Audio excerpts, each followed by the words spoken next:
Now that the pillar of the cloud by day and the pillar of fire by night left its place in front of the people. Now, as we've heard before, God led the Hebrews out of Egypt with his pillar of cloud or fire, depending on what the time of the day was. This was so that Hebrews knew that no matter where they were, they would find God and march out of Egypt. Now, I'd like to switch focus very quickly to a little personal story of mine that I have from Mongolia, where I and several other of the youth here at Union went during spring break. Now, let me be very clear, Mongolia was not a dinner party. It was the coldest, dustiest, windiest place I've ever been, and it still holds all those records.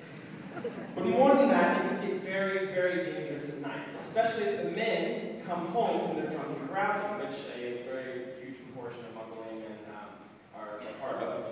And while the one rule that we had been given when we arrived at the community center was to not go out by ourselves between the community center and where we were staying.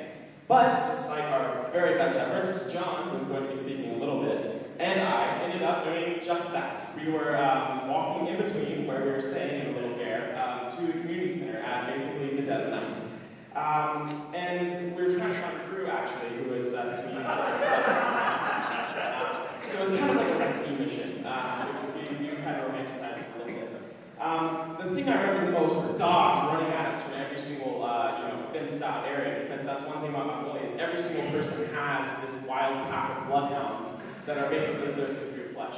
And so as we were walking through, we were being chased by these dogs, and the one piece of advice we had given on that was to pick up stones so we could defend ourselves. So literally, John and I had picked up several stones, and I think he actually had a water bottle that we were going to defend ourselves with if we were attacked by dogs.